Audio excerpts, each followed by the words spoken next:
What's up, boys and girls? How are you? Welcome into a Wednesday episode of the Bostonian versus the Book. My name is Matt Peralta. We are live on YouTube and X. We are replayed on Sports Grid Television, and we can be found wherever you guys get your audio podcasts. Speaking of audio podcasts, good month of October.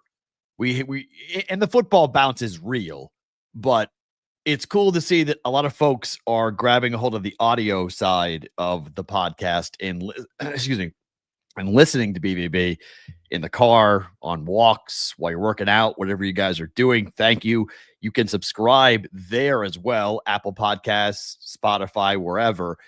October was our largest listen month since November of 23. So it's been a minute, and that's cool. So thank you for listening. Appreciate you guys being here. I do track that type of stuff. So I do pay attention to that. So thank you for being a part of it. Thank you for listening to BVB. Speaking of subscriptions, if you guys haven't subscribed to the YouTube channel, we are over 2,900. We are on our way to 3,000. We're trying to get to 3,000 subs by the end of the year. And that's only like 800 or so, 80 or so more, not 800, 80 or more so that we need. So the number is very doable for us to get there. So if you watch the show on YouTube, if you follow the show, if you watch the shorts on YouTube, go ahead and hit subscribe so you get all of our content. You can see what we're doing each and every day. We've been pretty guest heavy over the last couple of days. So there are some topics that were sort of lost in the wash that I want to bring back today to get into today. The Brian Kelly firing, we've not talked about that today. There are obviously some big games in college basketball that last night I was betting and lost, and we'll talk about what's going on in college basketball right now because it really is topsy-turvy as to what's going on. So we got all of that going on, but we'll start the show today talking about baseball. And this topic was a big one on Monday, but then Tuesday happened. Obviously, most of you guys were out yesterday, Veterans Day and whatnot, so you may have missed the program. I have not discussed this as yet, but I went and did a little research, poked around a bit. The $200 maximum prop bet that has now been agreed to by multiple books with Major League Baseball. Where did that number come from? Did some digging. It feels a little bit arbitrary as to how they came up with that number. It's part of our opening line.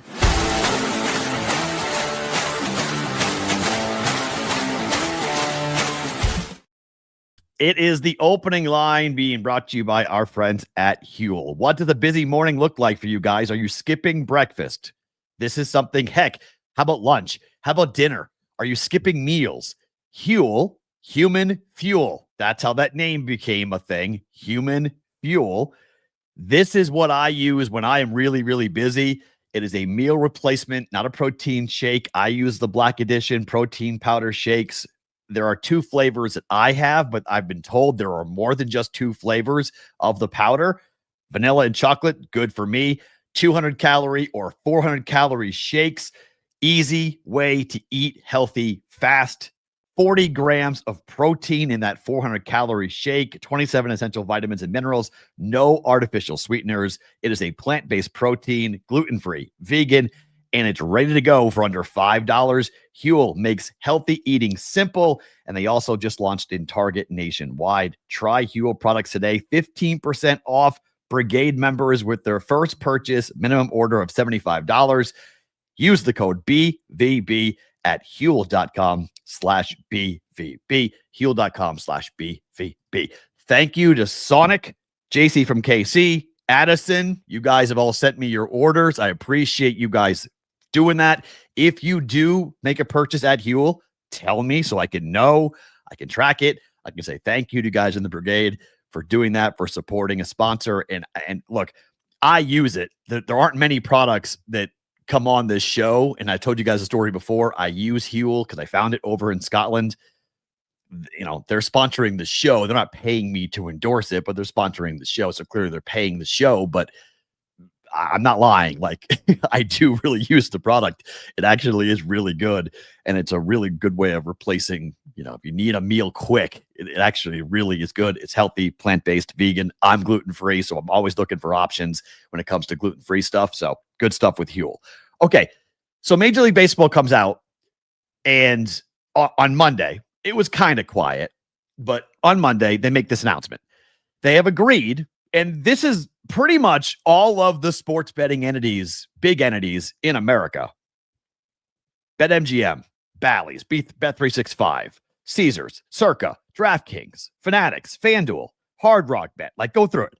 Those are all pretty much every gambling company, sports betting company in America that they've done this deal with, that they've agreed to limit pitching props, the same props that just got 2 pitchers for the Guardians arrested, and they will be facing 20, 30, 40 years in jail.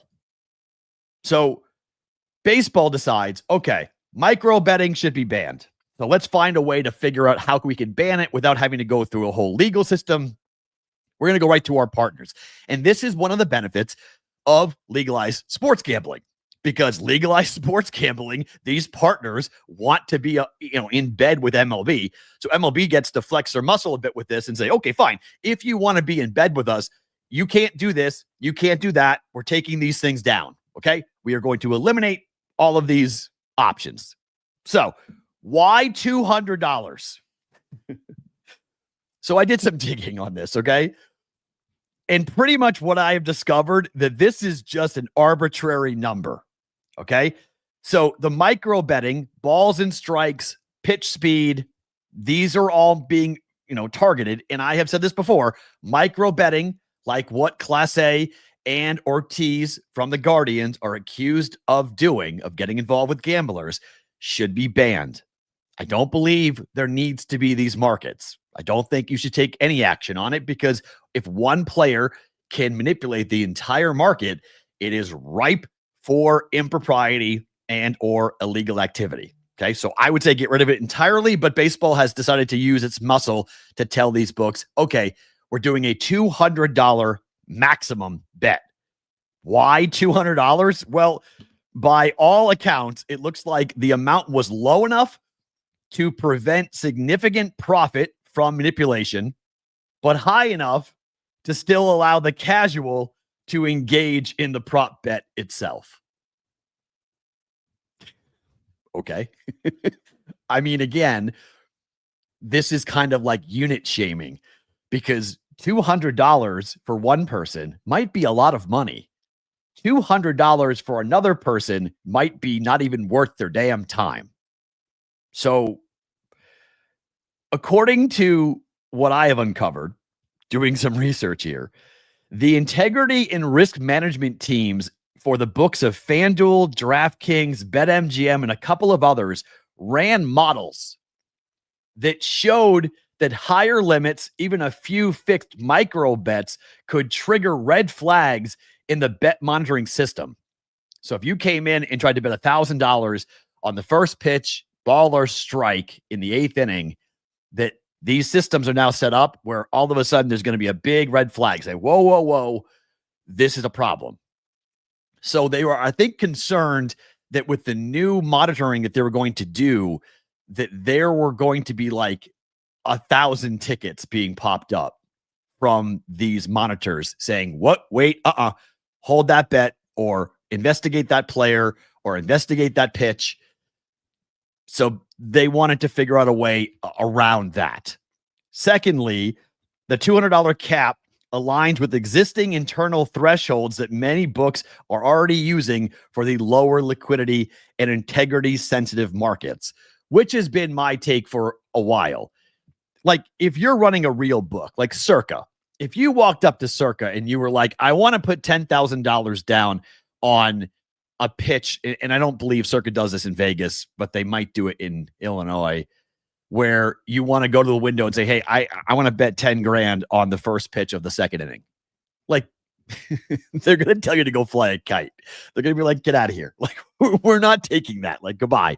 We're not taking that bet, because you know something.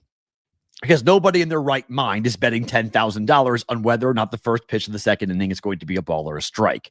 So they're wise enough to know, okay, that feels a little fishy. So most books are saying, okay, you could have a couple $100 on it. That's fine. Like, yeah, go ahead. If you want to bet that market, go ahead. A couple $100. That's our max, which I think is a perfectly fine thing for books to do. I think if you want to take these micro markets, the number should be so little that nobody wants to do it. The other thing that they have done is that they've taken this out of any parlaying that you can do. Like you can't parlay 10 things and then at the end stick that ball or strike or that pitch speed at the end.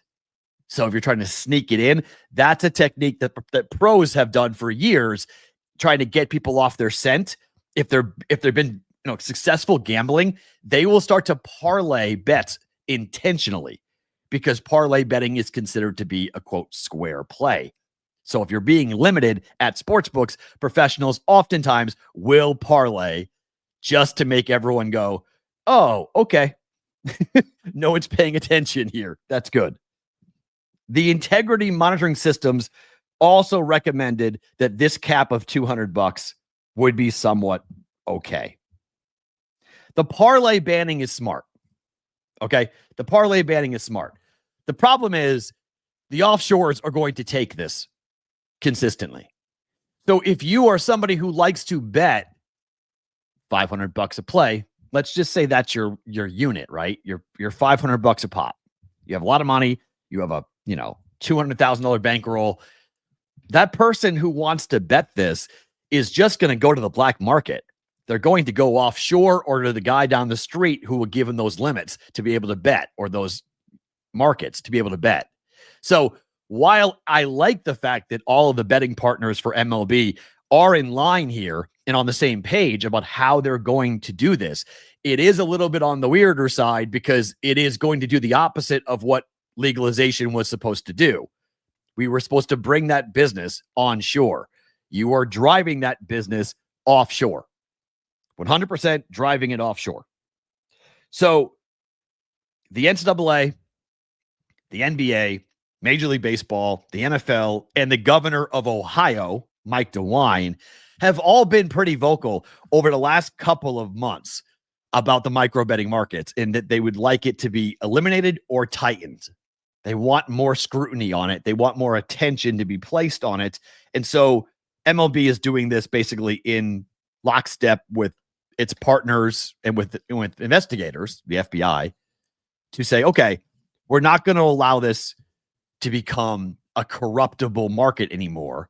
We're going to start to have more attention on it. And frankly, that $200 max limit is a compromise trying to give the public the action that it wants while also protecting the bottom line for the books. So there isn't an incentive to go and do this again. Well, where Emmanuel Clase and Luis Ortiz threw away millions of dollars because they wanted to make 12 grand on the side. Stupid is as stupid does. Okay. Like you can't fix stupid, right? You're set to make millions and you threw away your freedom for $12K. Why? I have no idea why they did that. We'll figure it out sometime in the whole investigation, in the trial for those two guys. They're going to jail. The Eastern District of New York does not miss. Okay. High profile cases, when they have you are going to jail. It's a matter of how long these guys will go to jail. And that's the best deterrent for all of this. But the big fear for me, and the big realization, I think, for a lot of people in the gambling space, is that the feds are coming. In fact, not only are the feds showing up and coming, they're being welcomed. They're being actually, asked. Dan Wetzel, ESPN. Feds are the best hope to police sports betting's Wild West. The feds are the best? No, Dan, no, they're not. This is the problem. They're not. We think they are. They have the power of the subpoena. They have the power to put somebody in jail. I will give you that is a massive deterrent for anybody, and we should throw the book at both Clase and Luis Ortiz. I am all for putting those guys behind bars for a long period of time for what they did to stop this from happening again. But the federal government getting involved with all of this is just going to create more and more problems with what the sports gambling ecosystem looks like. Each state has been given its own responsibility for making laws and to policing itself. I still want to leave this up to each individual state to do it, because on the ground, they're going to have a deeper knowledge of what is happening in their state than a federal government, a federal law, a federal tax, an overarching investigative body that controls the sports gambling institution. Again, I'm going back to the line from Casino said by both main characters.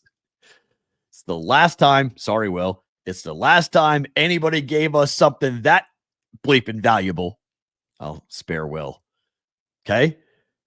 We have been given the sports gambling legalization and we're messing it up. We are screwing it up and the federal government is going to step in and they're going to make it worse. They're going to make it worse and they're going to drive people offshore. And I'm a pretty liberal guy. Okay. And I'm not afraid of the government. I'm not, the government can't solve your problem type person. I'm not like that. Okay. I do believe in a role for government. I do believe in a role of the federal government in our lives, except when it comes to this business, because it's an international business. If sports gambling was only done in America, I would say, fine, I get what you're doing, but it's not. It's international, and the internet has just made it even more available to anywhere. You can bet games in Russia. You can bet games in Costa Rica. You can bet games take your pick in the Caribbean countries where the books are operating. So this is not about just policing America. This is about everything going on internationally, and the legalization, I want it to be local. Let the policing happen locally. Let the integrity services do their job. Let the books do their job. Okay. I like the $200 limit. I would rather see it be gone entirely, but I understand why you're going to limit it down to just $200 because you let people play. If they want to do it, they can do it and have a little action, not a ton of action, but enough that maybe they feel like they've got their experience that they're looking for. But if the books are taking big bets, $400,000 on a pitch, that's what they won. That's what the gamblers took down. Nearly $500,000 on a single pitch. That's on the book. That's on you guys. You guys got to be better. Sportsbooks have got to be better. You can't be that greedy. You're greedy because you think the guy's an idiot. Going ahead and throwing that type of dollar, that number of people betting, that syndicate betting that much on that one pitch, it's a stupid bet. 10 grand, 20 grand, 50 grand. It's a dumb bet unless you know for a fact you're going to win. Then it's not so dumb. Then it's a sure thing. Then you have everything else. How many times does this happen over the course of a baseball season? I don't know, but I do know that Luis Ortiz and Emmanuel Clase are not the first two pitchers in Major League Baseball to do this, nor were they the only two pitchers last year to do this. There's no way, okay? There's been plenty of times, I'm sure, that have either slipped through the cracks or it was done offshore, okay? It happens. So you have to make examples out of people with all of this. But Major League Baseball just like casually throwing this out on a Monday and saying like, oh yeah, okay, we're going to go ahead and ban this. And this is going to fix everything. This $200 minimum, the maximum is going to fix everything happening because we're concerned about the integrity of the game. I do like the collaboration. Again, I do like MLB flexing its muscles with its partners because that's why you have official betting partners, to make them do what you want them to do. Say, okay, you're involved with us. We're in bed with you. Fix it. But, most prop bets present limited integrity risk because they can take into account multiple events that are influenced by more than one actor. However, micro bets, pitch level markets are not. Funny. Where have you heard someone say that before? Like, that's not a new thing. So all in all, I'm okay with this. I do find it funny that the number is arbitrary. I do think it was kind of picked out of thin air and just said, 200. But okay, let's see how it plays out next year. Baseball's doing this right now while they're in Las Vegas for the GM meetings, and everyone's here. And yet baseball did not hold a press conference in Vegas, at least I didn't see it, to announce this or to take questions from people in the gambling space or to have conversations about people here. Because again, this was something that Dave talked about so often. And There are people in America who know what they're doing, who are experts in this. And yet the experts are not being asked nearly enough for their expertise when it comes to sports gambling. They really should be. But instead, we get a lot of skinny pants, no sock wearing Europeans that get to come in and tell everybody how to do gambling in America because they've been doing it for so long. They know everything, right? That they're so experienced. They know everything. We don't ask the right questions in America when it comes to this stuff. Even the politicians don't ask the right questions. But you have to ask the people who've been in the trenches for years and years and years. Like, you should go sit down and talk to Chris Andrews at the South Point. You should go talk to Nick Bogdanovich at Boomers. You should go sit down and talk to Jeffrey Benson and the folks over at Circa. Like, you should sit down and learn the business before you want to police it and before you want to set up arbitrary numbers. Learn the business. Don't talk to Bet365 guys and their international people. Like, remember, I love FanDuel. They're great. They're an international company, okay? DraftKings are my boys from Boston, okay? Great. That's awesome. They were a DFS company. And you ask DraftKings what they are, they change their name every 2 seconds. They're a tech company. They're a data company. Like, what is DraftKings? I don't know. Talk to the gambling people, the people that take the bets, the real bets every damn day. Then find out what has to happen to police this stuff. Then write the law off of that conversation, not because an integrity company told you that like $200 would be a good limit. Yeah, go ahead and put $200. That'll be good. People will take that. They'll be okay with that. Doesn't make a lot of sense. It's very, very arbitrary. It's very, very, yeah. So very strange. Very, very, very, very, very strange. So we'll take it and we'll roll with that. Oh, I froze. Really? Sorry. I still think we're freezing less though, right? Like, tell me that in the chat. We're freezing less. That's what I hope we are. I hope we fixed it. We're freezing less than we have before in the history of the show. Because I've made a bunch of adjustments into the internet, bought a bunch of stuff, tried to fix it, changed the camera, did a bunch of stuff trying to stop the freezing, but maybe it's still happening. Let's talk about what happened last night.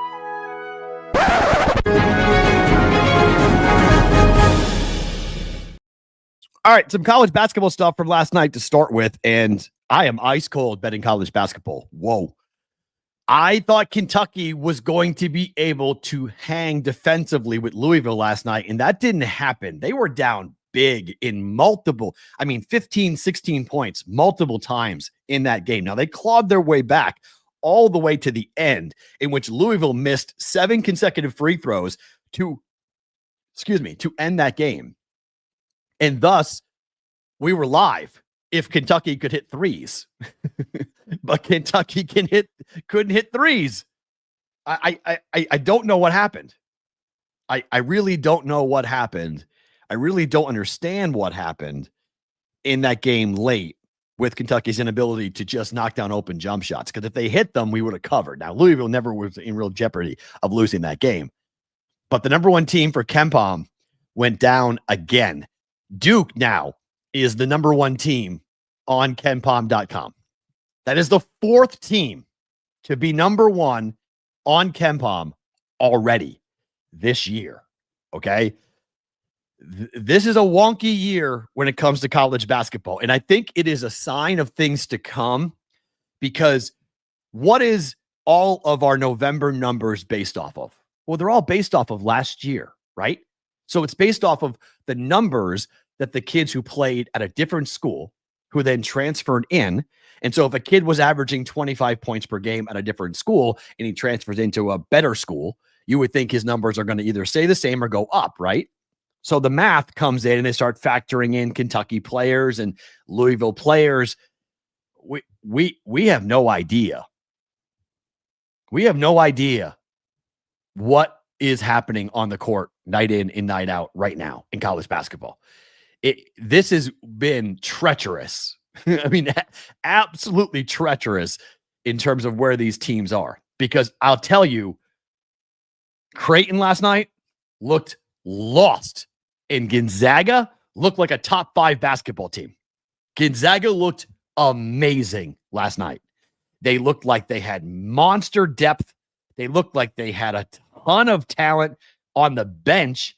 They're big, they're long, and that wasn't the worry for me. I knew the Jays would have a tough time on the glass. I just thought that the Jays would hit more threes. They did early. In the first half, Creighton's threes were falling. And then once the threes stopped falling for the Jays, that was it. The defensive intensity for Gonzaga was overwhelming. And that's a very young Creighton team that I think should be probably a fade on the road for a while.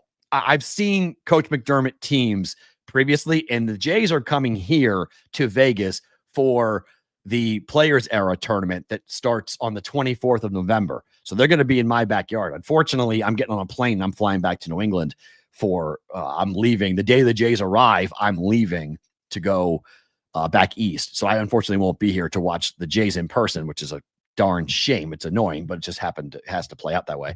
But you look at this roster, and it's a lot of Iowa players. It's a lot of youngsters. I mean, and it's a lot of guys who are thin. The Jays don't have a lot of bulk. They're tall, but they're not very big. And they got pushed around last night by Gonzaga. So that's a team I think on the road or on neutrals may have a difficult time. Playing in Omaha is extremely difficult, but the Big East is not going to be good this year. I mean, I think one of the prevailing opinions, you look at even St. John's with their losses early, like I don't know how good the Big East is going to be. So that's a saving grace for the Creighton Blue Jays, that they should be able to take a look at them and say what's going to happen. No, I didn't have Creighton colored glasses on, Josie Myers. I knew the roster. I mean, it's one game. You know, it's one game. And yes, Brooke, you're right. Playing without Kalkbrenner and Ashworth, those were two long-time stalwart. I mean, for Kalkbrenner, it was 5 years that he was in Omaha. So he was there for a long time. You don't see many 5-year players in today's college basketball. Ashworth was a 3-year player. You don't see that very often. But, I mean, you do have Jackson McAndrews, who's coming back. He was an all-freshman team member last year, and he was a little bit on the overmatched side against Gonzaga. You had the guards who have a ton of experience in college basketball. I mean, when you play at Iowa, you're playing basketball in some of the toughest environments in college basketball. I mean, you're going to the Breslin Center and such. So, like, I didn't think they'd be overmatched at Gonzaga, but the Zags, I mean, Mark Few's a great coach, but remember last year they had their Sweet 16 run snapped. They're back. Gonzaga's back. That ranking wrong. They're not the 19th best team in the country. You're telling me that there's 18 teams better in America than Gonzaga? No, no, that team, not a horrible idea. If you want to go and it's only one game, but let's see how they play out. But that's a team I want to watch this season as a potential Final Four. They have all the pieces you need. They have tons of experience. They have an 8th-year senior guard that's playing, who's been around college basketball for a while. Like, nothing is going to phase that team. So I mean, Ike was amazing last night, Brooke. Ike was the best player on the floor by a ways. And that's a kid that could have gone out pro last year, chose to go back to Gonzaga because he was going to be a second round pick. And he was told, like, you're not a first round pick. And he went, okay, I'll go back to Gonzaga. I'll make more money playing for the Zags with NIL. And I'm going to go ahead and I think he was perfect, right? 4 for 4 from 3. And if you have a guy who can step out like that and knock down shots, I mean, whoa, that's a very difficult team to face.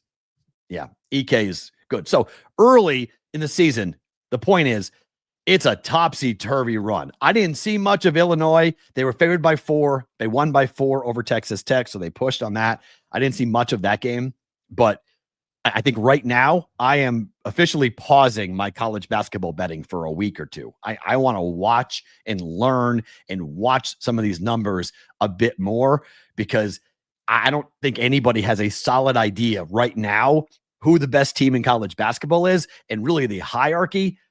I don't think we have any real idea as to, like, 1 through 25, who those teams really are right now. It's way too early.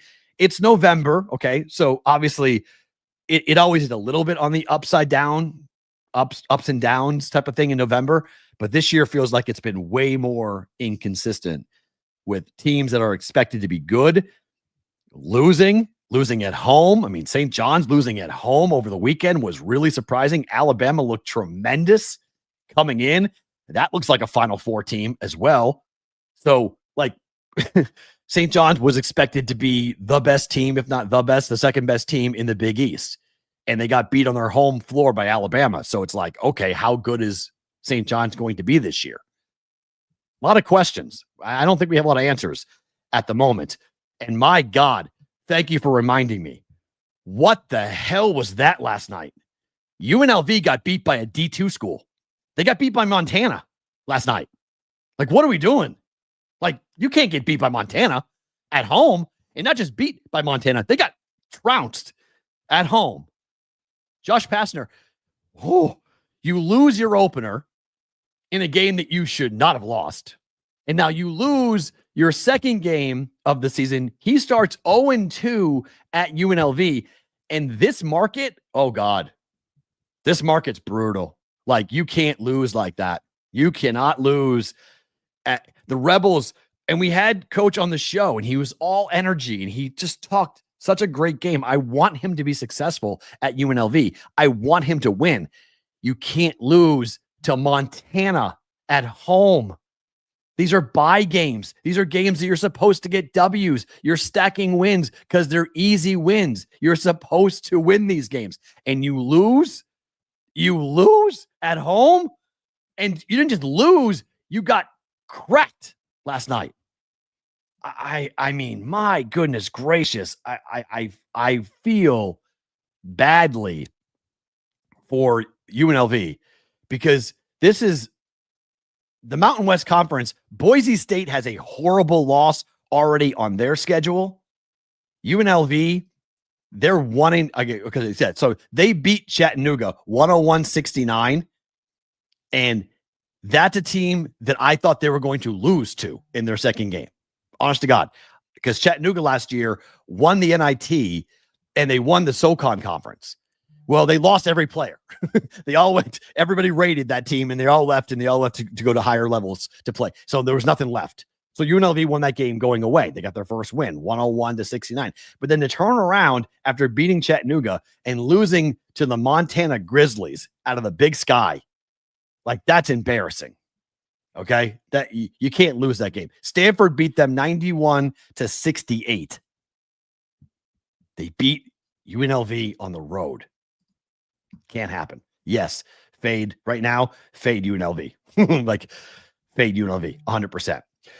We got another look at the college football playoff bracket last night as we come up with another. It's out! Sorry, that was not the right one. Sorry. That was what I was looking for. I was looking for, where was that? Looking for that. That's what I was looking for. The football bracket for the playoffs. Nothing changed 1-4, really. Ohio State's 1, Indiana's 2, A&M's 3. I still think A&M's the best team in the country, but fine. Put them at 3. It's fine. Alabama 4. The interesting part of the bracket, the first round games, they've changed. Miami is in out of the ACC, not Virginia. Against Texas Tech. So Miami would travel on the road to Tech. They would get ruined. Miami gets ruined if they play at Texas Tech. Texas on the road at Ole Miss is an awesome game. That's an awesome game. The bummer part about this is that the Irish have moved off of the 10 line to the 9 line, where they then would play Oregon on the road, and the winner would face off at Ohio State. Indiana then would play the winner of Texas and Ole Miss. I'd rather have Notre Dame be there personally. And then South Florida now is in as the group of 5 representative because Memphis is lost. So they're out. South Florida now is in, and they would face off against Georgia. That would be a pretty fun game. Winner there goes to take on Alabama. I still like that matchup, even though Bama, Georgia has been seen quite a bit. I think it's going to be an interesting situation with the first 2 out. Okay. Oklahoma and BYU. Those are your first 2 out. And if you're a Big 12 fan, you're probably pretty annoyed at that. You're probably pretty ticked off that you're looking at BYU and BYU's on the outside looking in. And I would expect a lot of resume stuff to start here between Notre Dame and BYU looking at, whether or not the group of 5 teams should be in there. This is going to be an interesting couple of weeks for college football. to see how we get to the bracket, to see how we get to who is in. Miami shouldn't be in the playoffs. Yeah. Dom, I'm not saying you're wrong, but an ACC rep's got to get there, right?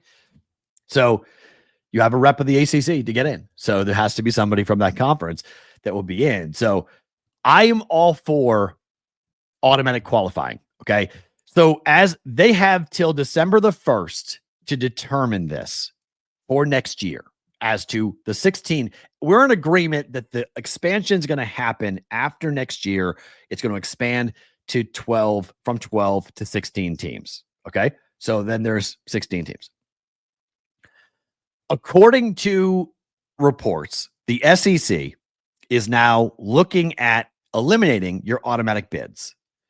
And I am all for automatic bids. I think you should get something for winning a power conference. And you can debate about the power conferences and say whether or not the ACC and, is the ACC a power conference? Yes, I believe that it is. Is the Big 12? Yes, it is. If you look at the top 25 in college football today, it is ridiculous. Okay. There are 8 teams from the SEC and there are 6 teams from the Big 10. Like, that is pretty much your entire poll in college football. And I know the consolidation of those conferences, that's a big reason why, because we've moved Texas and Oklahoma out of the Big 12 and into the SEC. But I want 4 power conferences. I really have 5. I want to see the Pac-12 get reinstated and bring back the Pac-12 and have 5 automatic bids. You should get something for winning your conference. And I don't want to get rid of the conference championship games. I like the conference championship games. I think it's great for gambling. I think it's great for viewing. I think it's great for fans. It's another cool game. It's a neutral site game. It's a good barometer. I like the neutral site championship games. And I like the winner getting an automatic bid into the playoff, because then I'm not worried about some egghead in some conference room in some Holiday Inn determining whether or not that team deserves to get into the playoffs. I don't want humans and their opinion of teams. I want to limit that as much as possible. So the automatic qualifying eliminates that. And it also knocks out an SEC or a Big 10 team, because I don't need a 16-team tournament between the SEC and the Big 10. That's boring. I need more than that. I want more than just the typical baloney that, and I'm an SEC guy, okay?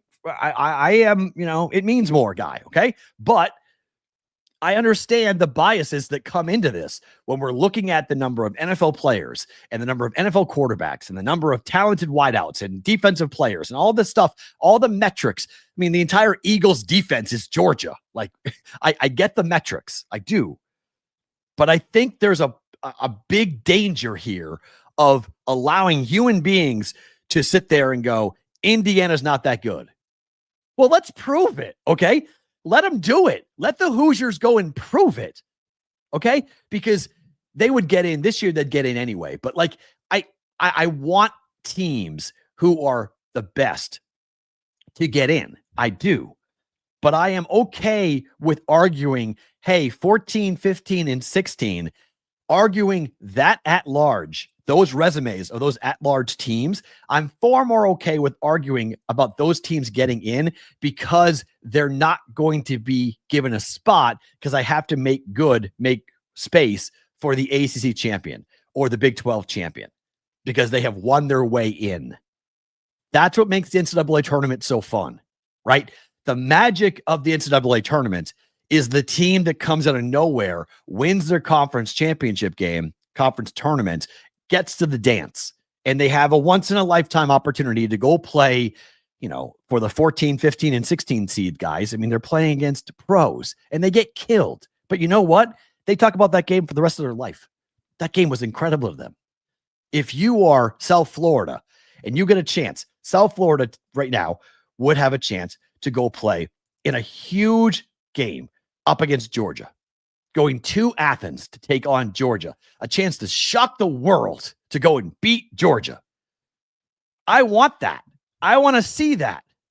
But I also want to see a good team, a champion out of the ACC, a champion out of the Big 12. I want to see them get in.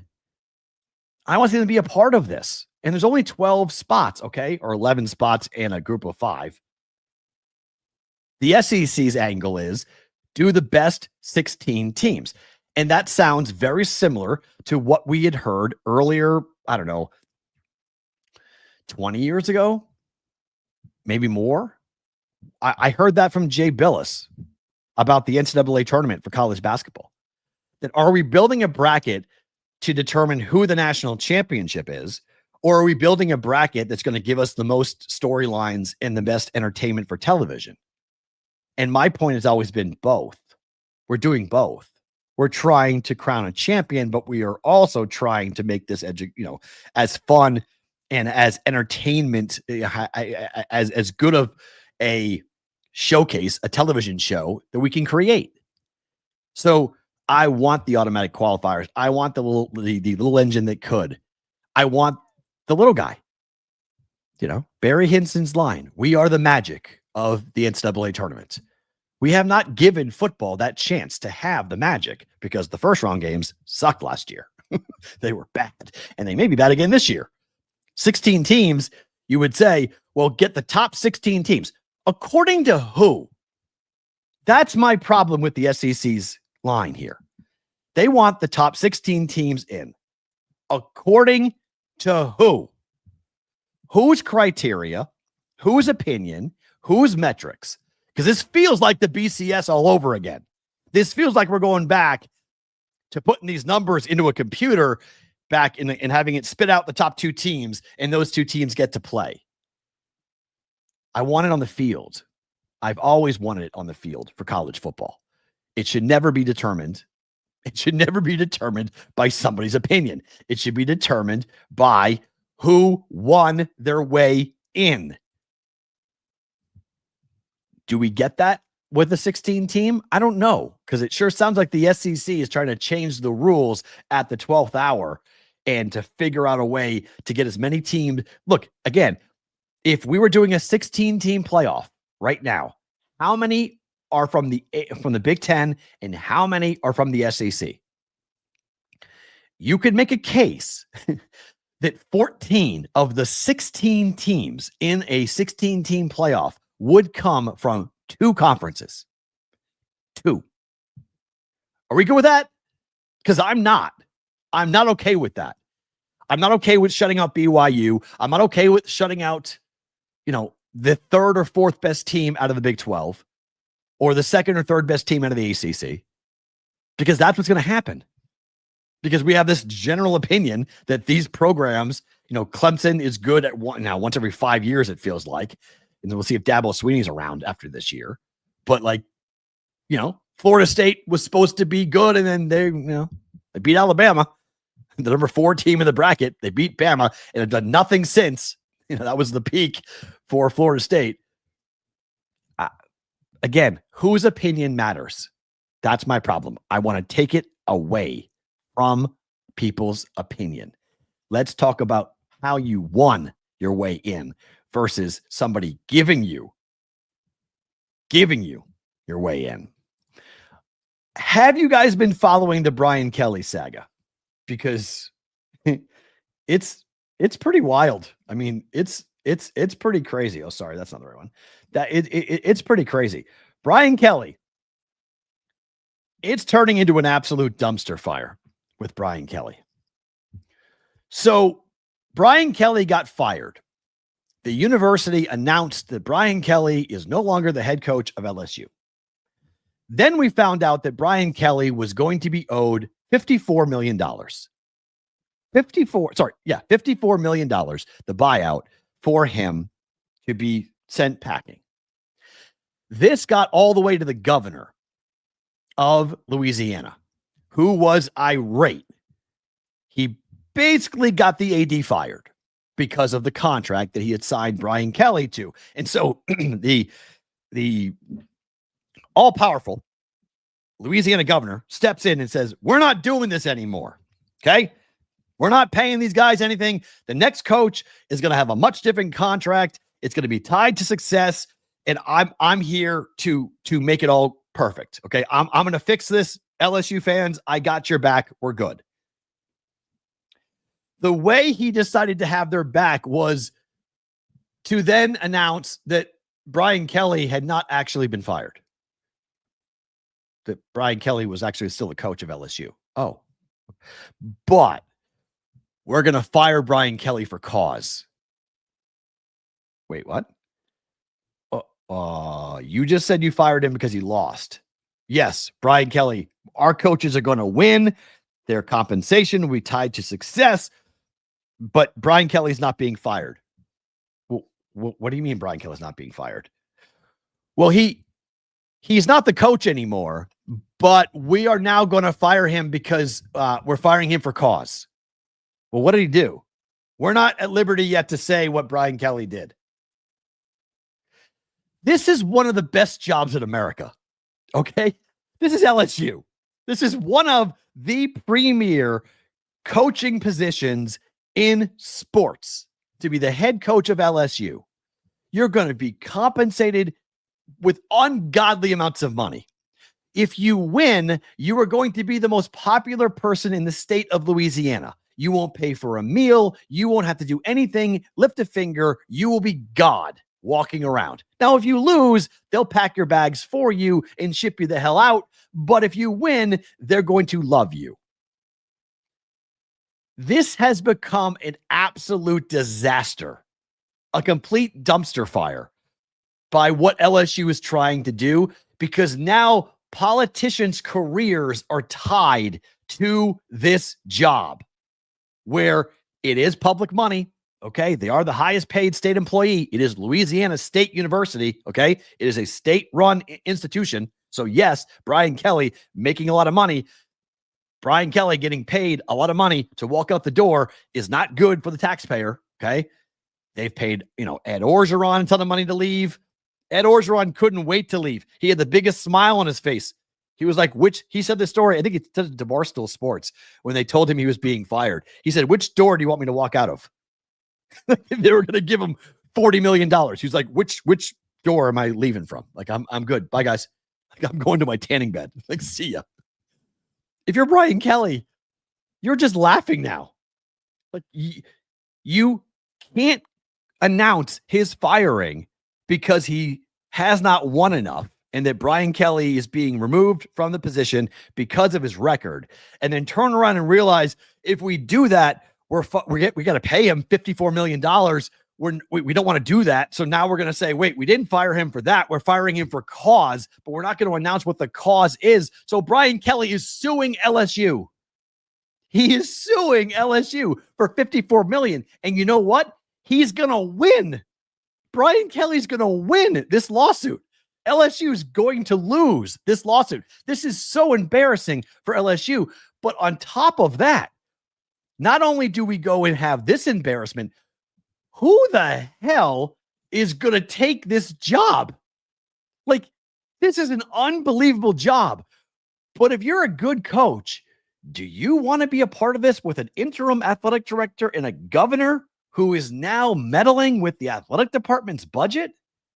Like, what? I mean, the only person I think that could walk in right now and save LSU is Nick Saban. And I don't think Nick Saban's going to do that, no matter how much the internet wants to put Nick Saban back in Baton Rouge. I don't think he's going to do that.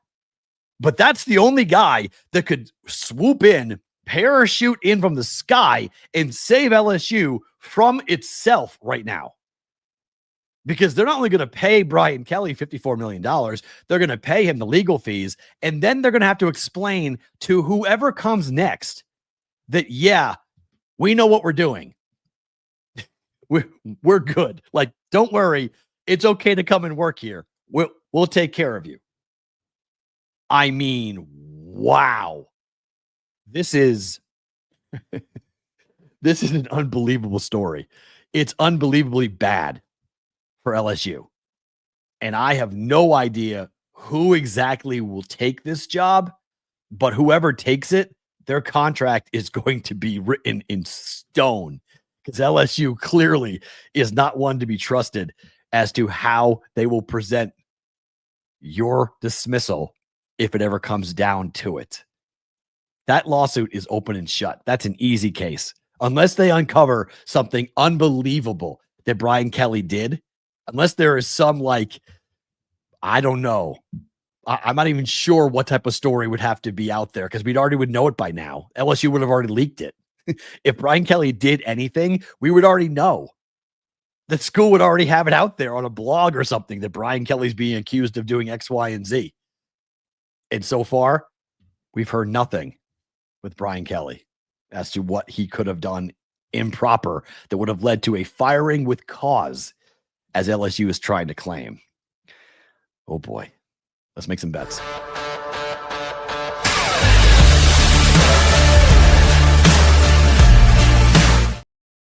It is time for Just the Picks. Just the Picks is being brought to you by our friends at Betting Pros and their prop bet cheat sheet. You guys can go and download the prop bet cheat sheet on the Betting Pros app or head on over to bettingpros.com/props to get involved. This is a prop bet cheat sheet where we'll give you the best value of plays every day, daily prop bet value rankings based on projections. The NBA has been red hot for the NBA version of this. You can find the best props for all major passing, rushing, and receiving stat categories for tomorrow night's Patriots and Jets game. Use it now at bettingpros.com/props or for tonight for the NBA games tonight. Okay, so tonight, my alma mater, UMass Amherst, is hosting a MACtion game against Northern Illinois. UMass does not have a win. They're the only team in FBS football that does not have a win on their schedule. When I tell you that nobody is going to be in Amherst, Massachusetts tonight, that nobody is going to be at McGurk Stadium tonight, I mean nobody is going to be at McGurk Stadium. I was fortunate enough in 1998 to be part of the broadcasting crew that called UMass's run to a national championship when Marcel Shipp, who had a cup of coffee in the NFL, coached by Mark Whipple, won the national championship. That was the high point for UMass football. They've done nothing since, literally nothing since. And now UMass will take on Northern Illinois with an offense that is absolutely embarrassing. The benefit for UMass tonight is that Northern Illinois is equally awful on offense. They can't score to save their life. Neither team can score to save their life. The numbers are absolutely amazing. Offensively, Northern Illinois is averaging 11.4 points per game. UMass is averaging 9.5 points per game. That is 136th and 135th in all of college football. If you're paying money to go watch these two teams play, your son, your brother, your neighbor's kid is playing in this game. There is no reason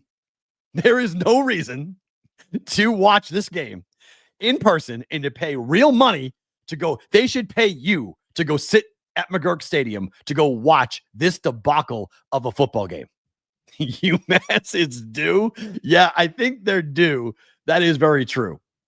They are very due. Very due. Northern Illinois last year, yes, they did beat Notre Dame, but that was last year's team, not this year's team. This year's team stinks. UMass stinks. Defensively, Northern gives up about 38 points per game, but that's because who they played. UMass gives up about 25 points per game. Oh, no, sorry, flip that around. Sorry, UMass gives up 38 points. Northern gives up 25 points. Sorry, excuse me. Offensively, UMass, they get 2.8 yards of play.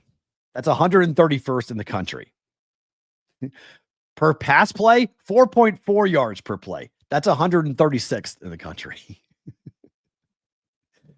My school is so bad, but Northern's not much better. Okay. Pass play for Northern Illinois, 4.6 yards per pass play. That's 135th. The only school that Northern is better than is UMass in terms of passing. The only play in this game is just to go, okay, no one's scoring. We're playing the under. NIU and UMass under 43.5. The number hadn't moved. No one's really betting it. Oh my God, Ish, you're betting UMass team totals? UMass may not be good at football, but they're good enough to score over their team total. Isn't it 16 and a half? Isn't it 16 and a half-ish? You're betting UMass team total? It's high. I looked at it last night. I think that's too high. It's brutal. No, you can't lay 11 and a half points, Whitrock. No, and you can't take 11 and a half with an 0-9 football team. It was 15 and a half last night. Okay, I thought it was 16 and a half last night. You think they can score 2 touchdowns and a field goal? I don't. I don't think UMass can do that. I really don't. I don't think I think this could be like a 9-6 football game. Like, this game is so bad. You can get resale tickets for $6. Zach, they would need to pay me, and I'm an alumni. I have on that wall, you can't see it, but my diploma from UMass is on that number. Y'all need to call the number. It's my school. The only reason why I'm betting it is because I was looking at it because it's my school. I'm not doing research on most 0-9 football teams in college football, but it's where I went to school. So I'm a UMass graduate. I'm a proud UMass Amherst graduate. So my school is the biggest embarrassment in all of FBS, and I have no idea why they keep on playing FBS football. They have no business playing FBS football, but the people who run the university system think they need to. The Sopranos crew wouldn't even bet this game. It's too good. I'm wearing the Blackhawks hat because we're going first period under 1.5 for Chicago and New Jersey. These are two of the most inept teams to score and give up goals in the first period. And I'm pretty confident I got a break because last night, the expected goaltenders for New Jersey and for Chicago, that Chicago was going to play Soderblom. But I think we're getting the number one. We're getting Knight tonight, which I think is great. So that's huge to get him. He's been great. In his last game out, he shut Calgary out. 4-0 win. He's won two games in a row, 5-2 and 4-0 wins for the Blackhawks with Knight in net. 2 goals and 0 goals given up. So 1 goal over the last 2 games average for Spencer Knight in net. So I think we're getting the ones here. So I'm huge on this. I love this play. So yeah, auto sheets are getting spicy 100%. And that's where this is from, because we're starting to get some real nice data out of this here for Chicago and New Jersey first period unders. And I'm not positive who's in net. Let me see if we can see who's in net here for the Devils. Let's see. It looks like it's going to be Knight. Knight is likely. It's Markstrom likely. Okay, so it's the backup for the Devils, but Markstrom's not been bad. Markstrom actually, he's gone under 2 of his last 3 games to a first period under for Markstrom for the Devils. So let's just go ahead with 1 goal. Have Markstrom give up a goal to Chicago, to the Blackhawks, and have Knight be on his head here and not give up any goals in the first period. First period under. I get even money last night. It probably will move a bit because of Knight being in net, but I still like the under. First period under 1.5 goals for Chicago and New Jersey coming up here for tonight. I do have a prop bet for you guys coming up here for tonight.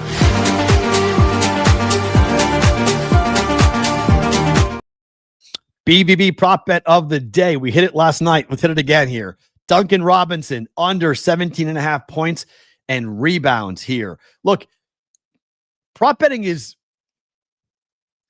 always interesting, okay? And I think if you are somebody who likes betting props, I think you need to look, 1, the prop bet cheat sheet's great for it, but 2, this is where it's from Duncan Robinson. But also looking at guys, I think 4 last 5 games, Duncan Robinson's gone under 17.5 points and rebounds. I think it's down to 16.5 now for Duncan Robinson points and rebounds tonight.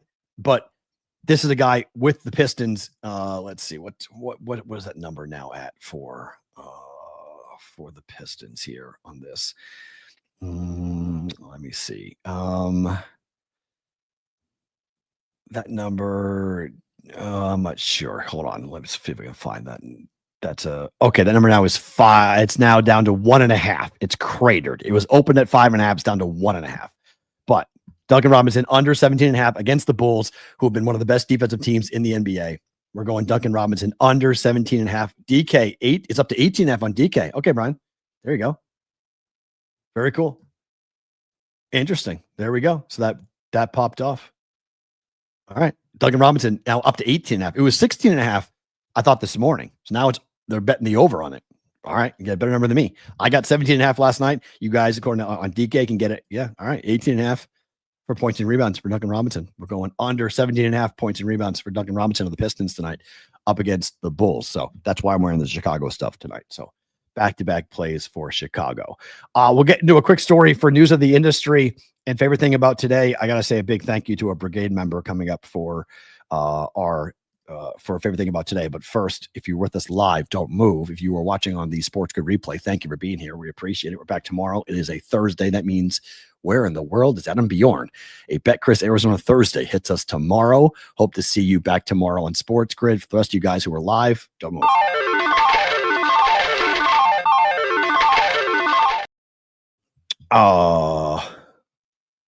Let's see. What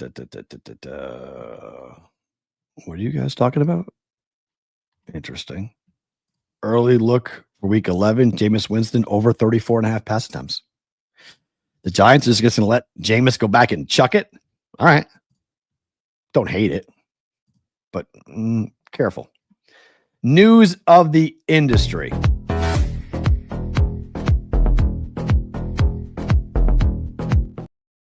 All right, news of the industry. We are back with the NCAA and this decision as to whether or not college kids should be allowed to bet. This will take place on this in basically 10 days, where student athletes will be allowed to bet on professional sports.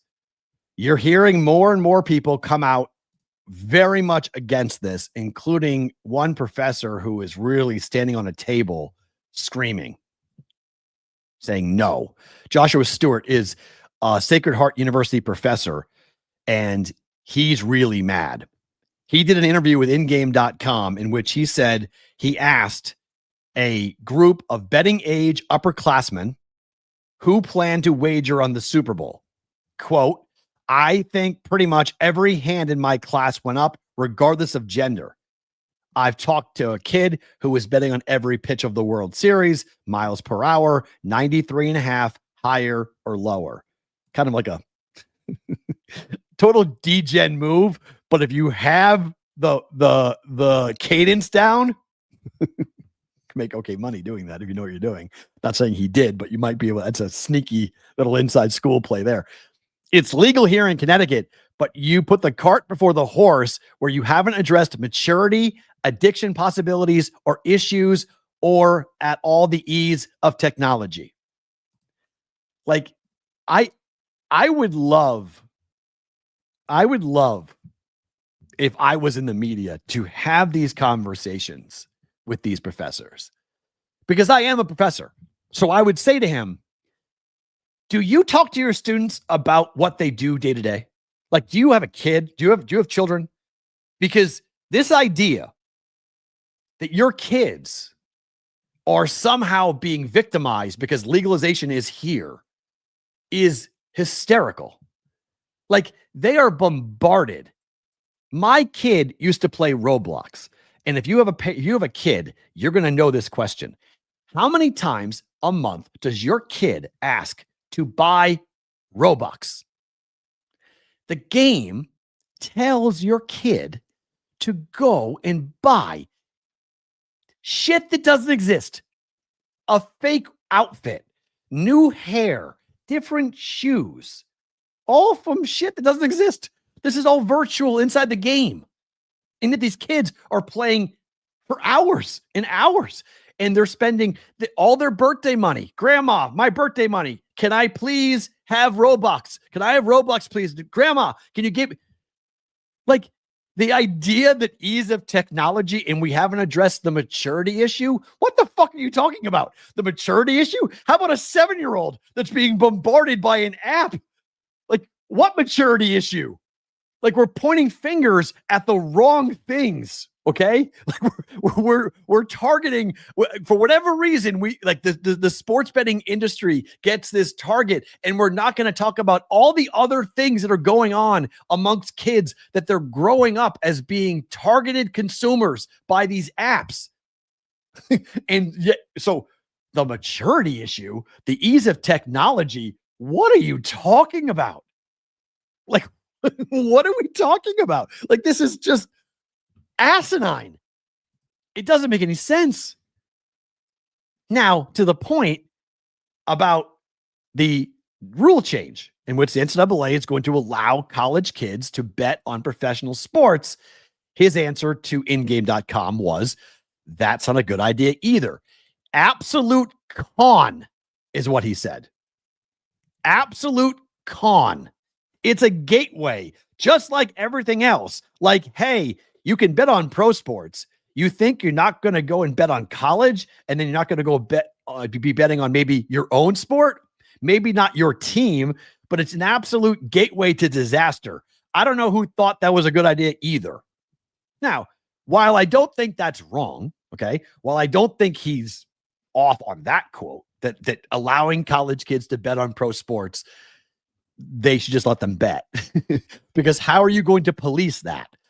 Like, my account, I am a football player, so the books have to know every single football player in all of FBS, and you're telling that kid you can bet on football. Hey, as a football player for Texas, you can bet on Dallas Cowboy games, but you cannot bet on Oklahoma football games. It's all in the same app. So what are we doing? We're just gonna say, hey, yeah, this is now okay, because we're gonna let you guys do it on your own, and we're gonna trust you because the honor system works so much with this stuff. Like, that's what we're doing.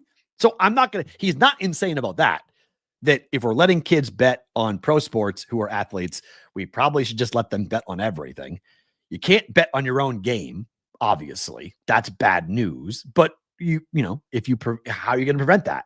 Like, you're going to track the account. Okay, I'm going to have Jimmy Bob do it, my neighbor. I'm going to go one door down, knock on the door, and say, hey, we're going to lose to Oklahoma. I'm playing football for Texas. Bet on Oklahoma. Like, all those things can happen. So I don't think he's wrong about the rule change. It's not policeable, not by any means. It's just not policeable. How do you monitor it? You can't monitor it. That's the problem. And so there's a lot of, according to the NCAA website, there are roughly 500,000 student athletes in the United States. How do you police that? 500,000. Luis Ortiz is pleading not guilty. Of course. Yeah, of course. He didn't do it. No, he didn't do it. So I don't know. I think this story, it's still going on. It's November 22nd is in a week. It's in 10 days. So does it present problems? Yes. Do we might have like a 9th inning challenge? Maybe.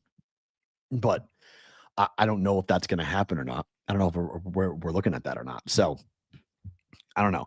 It is a controversial thing is probably the best word, best description, like it's on the screen. But I think it's going to happen. I think it's about, if you don't police it, I think the reason why is if we don't allow it, it's unenforceable to tell student athletes they can't gamble if they're of age. It's a punt in a lot of ways from the NCAA to the books, saying they're your problem. They're not our problem. They're your problem. We can't police it, but you can go. You have to police it now. And you can't, if the bets are suspicious, or if there's something going on, if the Luis Ortiz story, the Emmanuel Clase A story is not a big enough deterrent, that's not our problem. I think they're going to get to bet. I do. I think they're going to get to play. And I'm not entirely against it, just because if you're 21 years, again, this goes back to my problem with states like New Hampshire. The fact that you can gamble on sports at 18 in New Hampshire, I think that's my problem. If I can't drink alcohol in New Hampshire, why can I sports bet? Hold on a second. What are we doing? So New Hampshire's drinking age should be 18. But if New Hampshire's drinking age would be 18, they would have huge problems with the federal government. So you can't do that. But we've allowed New Hampshire to have a sports betting age of 18, and nobody blinks an eye. Nobody questions it. So that's my problem with this whole thing. You should be 21. And then I think the maturity issue figures itself out. Like if we're saying you're old enough to drink alcohol, then you should be old enough to gamble and then old enough to know the rules as to whether or not you can bet on your own sport or your college teams. You can bet professionally, but you can't bet on college. And if you do, and we find out, you get the book thrown at you. But if you're 18 in a different state, like that, I think is a big problem for the NCAA. So nothing else to do in New Hampshire. Not really all that wrong on that. It should be 16 in Connecticut.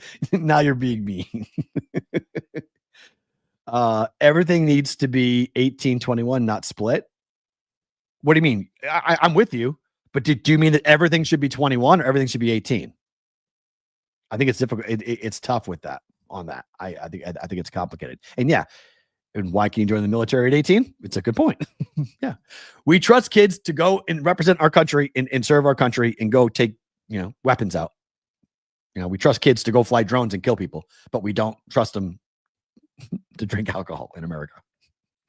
It's very weird, very strange point that we have here. I'm with you. I think it should be just one age across the board. I agree. We should say age of adulthood is 18. So everything is 18. Drinking, gambling, everything, or make everything 21. Across the board, everything's 21. I'm with you. I don't like the, pick and choose type stuff about it. I don't like it. Favorite thing about today.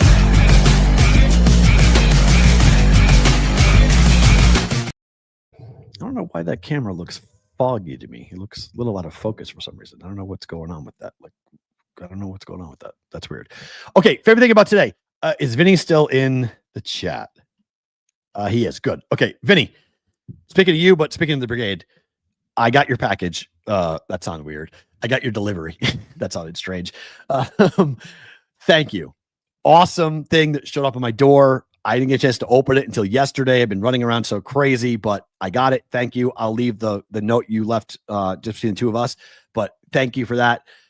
It's always really cool when you guys are doing that. He sent me this package of all things he acquired that were Red Sox related. And it's got some awesome old school things that are impossible to find if you're a Red Sox fan now, that just showed up with a big care package. And like that, it means a ton to me. I want to say thank you publicly for that. I think it's super cool. I really appreciate it.